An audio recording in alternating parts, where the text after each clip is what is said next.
Nate Burleson, NFL Network analyst. You can see him Monday through Friday on NFL Network's Good Morning Football, starting at 7 a.m. Eastern, also working for CBS with their pregame show. Good to have you in there, Nate. Thanks for walking a couple of blocks to come in. Are you kidding me? I feel like I've made it now. This is, I'm a huge fan. I'm trying not to fan out. I was acting cool a second ago when we were doing our live look-in. I was like, yeah, what's up? Like it's normal, but I'm a big fan, so I appreciate you having me. Nate walks in and he goes, where am I sitting? And I said, over here. He thought he was sitting over with the Danettes, and I went, no. I didn't know how it works. I thought I had to earn this. I thought I needed like 2 hard years of New York time. You've earned it here.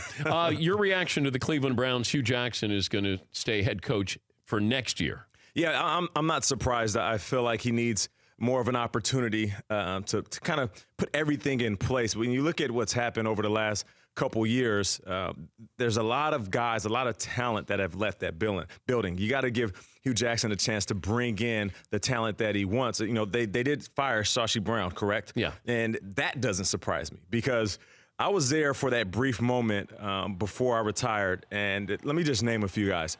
Travis Benjamin, Willie Snead, Taylor Gabriel. These are 3 talented wide receivers that somehow just walked out of that building without the Browns evaluating the talent and saying, you know what, maybe these guys are uber talented and we should keep them and figure out a way for them to work in the system. So given the fact that Sashi Brown is gone, you can't let that much talent leave and then not produce after that. And he'll have another year to breathe, relax, and we'll see what happens with Josh Gordon and that relationship with the young quarterback. Is Cleveland toxic, though, for a free agent? You know, that's a tough question. I try not to dog the city, but with what they had in place, with what they were trying to do, I feel like there is some levels of toxicity. Yeah. Is that a word? Yeah. But they're trying to fix that. You know, when I got there, I remember leaving Miami as a free agent and then going to Cleveland. I'm thinking, all right, I have to decide between the 2 teams. I'm at the end of my career. The light at the end of the tunnel is bright as ever. Okay, this is going to be the way I ride off into the sunset. And I thought, I don't want to be in Miami at 33 years old. You know, I need to focus on football, not focus on hanging out and being on the beach. So I was like, you know, let's go to Cleveland. I'm familiar with being in a gritty place. I'm familiar with being the underdog. I'm familiar with people talking about us and not expecting us and helping trying to change a culture. And once I got there, I felt like it was more difficult than I thought to change the culture from within because they didn't have the right pillars in place. You know, when you're trying to draft a young quarterback by the name of Johnny Manziel, whose heart isn't in it, and you're looking at him to be the future of your organization, you know, things are going to crumble from there. And I'm not knocking Johnny, but were you there in training camp with Manziel? I was there with Manziel, and I thought to myself, okay, with all the research you did, with all the guys that were in place, with all the quarterbacks that you could have moved and gotten in free agency or in the draft, you're going with Johnny. And at that time, Johnny was immature. I know Johnny actually as a friend, and he's a different man now, but that was just it. They kept making bad decision after bad decision. And once those decisions starts to weigh on the players, it's almost like you give up in a sense. And now the players, they don't believe anymore. Could Manziel play? Manziel could play. He was one hell of a quarterback. Well, he was in college. But listen, he was a hell of a quarterback in college. I'll give you one example of what we were doing on the field. I remember one play, he ran the wrong play. Now, he bootlegs the wrong direction, and it wasn't something that was unfamiliar because we've seen it a few times, and what we heard is that he didn't do much studying on the weekends. You know, he was courtside. He was hanging out on Swans in the middle of pools, partying in Vegas. Hey, listen, if you can do it, do it. I wasn't even mad at him. I just wanted him to come back and focus. But one play, he rolls the wrong direction, and he just ad-libs. And he gives me that point like Gary Payton on the fast break, the Rain Man. And I'm like, all right, let me go deep. He hauls a ball, Dan, that is so tight of a spiral. And it's almost like the field went silent because we didn't expect it. And we all kind of took a breath and said, all right, he has some things to learn. He might be a knucklehead to some, but his talent is there. Huge hands, was fast. But all that talent, it doesn't matter if you don't put the work in. And he didn't put the work in. I kept saying, if he could take elements, pieces, a blueprint, a page out of Russell Wilson's book, the way that you go and attack the football IQ side of things, then you can piece it together and be a great quarterback. But he just didn't want it when he first got in the league. I saw the story where Clinton Portis said that some of the Redskins would drink some Hennessy before they played in a game. Wow. So judging by your reaction, that's not a common thing for players to do a shot or drink? Before a game? Yeah. No. I didn't see any players do that. I don't think that's even. Have you ever heard of anybody doing that? It's not good for the body. No, I haven't heard. I remember seeing the special of Maurice Claret, and he said that when he was playing, he would say, "I gotta have my goose, and they would bring a water bottle full of Grey Goose, and a Gatorade with his name on it, so they knew it was just his. But this is when he was going through a ton of things.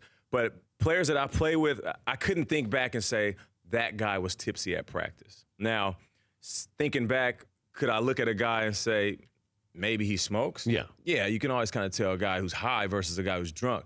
But you can't be drunk and play football. Can you be high? I believe so, yeah. There's a lot of functional guys that are high. I'm pretty sure somebody's high in here right now. No. About to look at your staff. No. There's with all the medical advances and how people are looking at cannabis now, people are using it socially. But to play high, though. Listen, you look at Josh Gordon. Josh Gordon said that he was high for a long part of his collegiate career. And when I was in Cleveland, I don't know if he was high or not. You would have to ask him. But I remember one practice. It felt like I'm telling a lot of Cleveland Brown stories. But I was at the practice. He was dominating. Damn, I'm talking about dominating. And I grabbed him and I said, listen, I seen Randy Moss. I played next to him. I was robbing to his Batman. I seen Calvin Johnson. I seen these guys at the top of their career.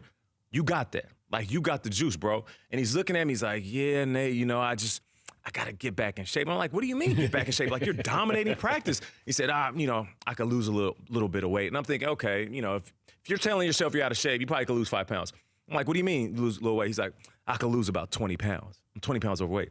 So I'm thinking to myself, you're out here dominating practice and you're walking around with 2 10-pound weight vests on, essentially. Yeah. And he lost that. And you look at Josh now, that's the guy who's back in shape, no fat, extremely focused.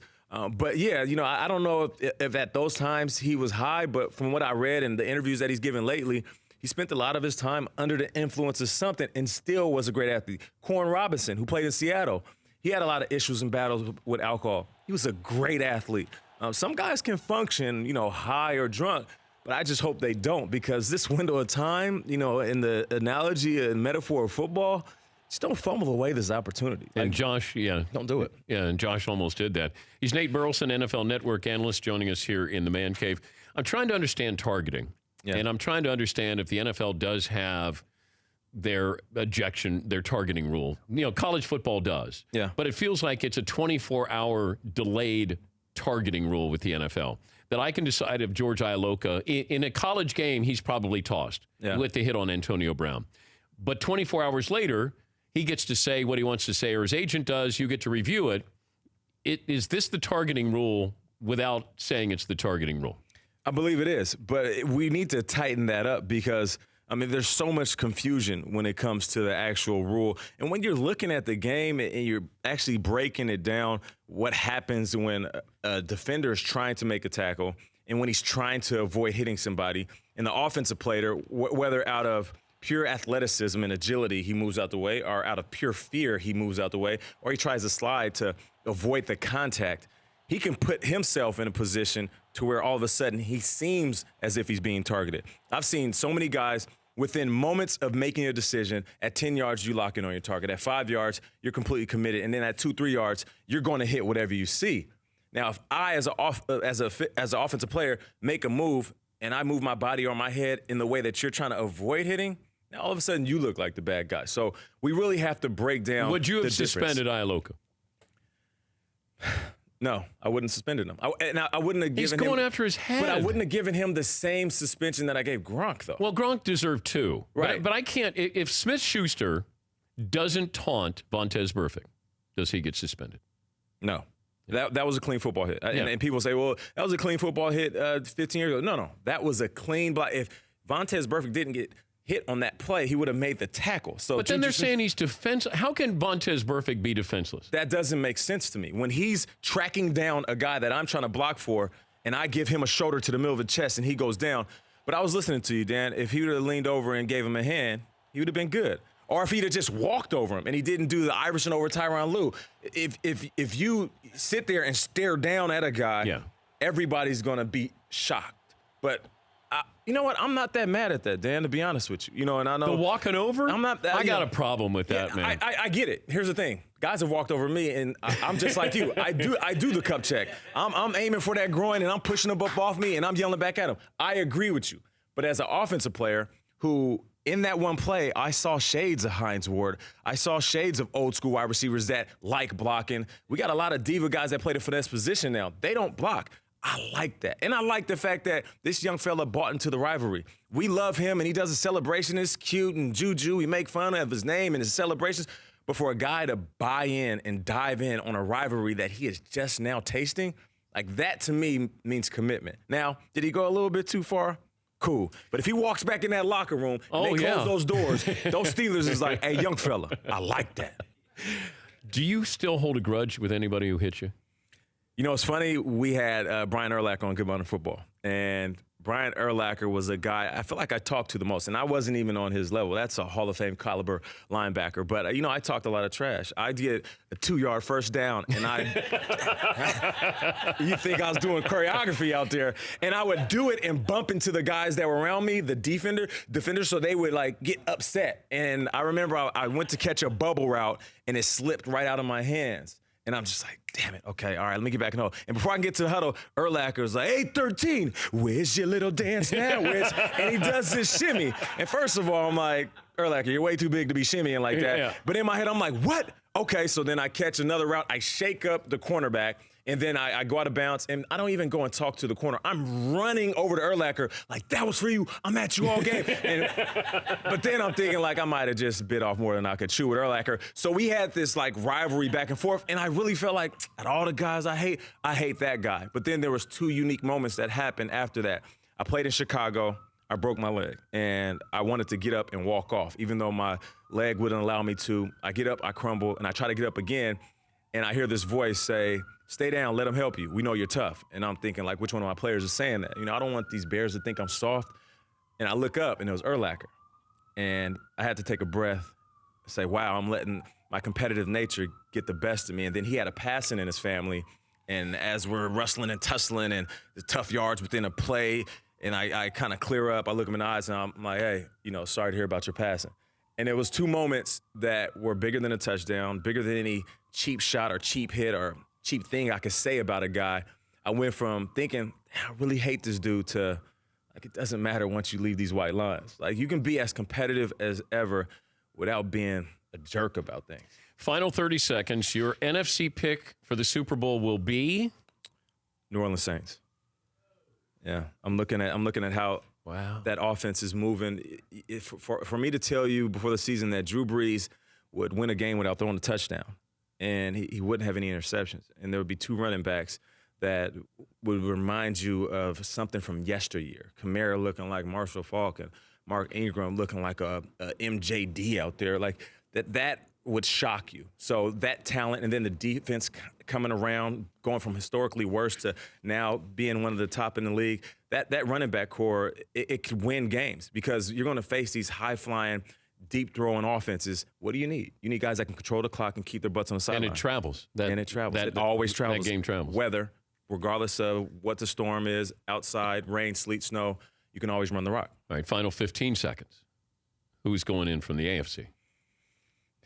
You know, as much as I don't want to say the Patriots, I feel like it's going to be the Patriots losing to the Steelers. Oh, in the AFC Championship game. You see that? Oh, that was like my Who Wants to Be a Millionaire moment. I got that. I set you up. I got that. No, but you know, I do feel like we haven't seen the best Steelers That was like football. A shimmy there. Okay, okay, Danny boy.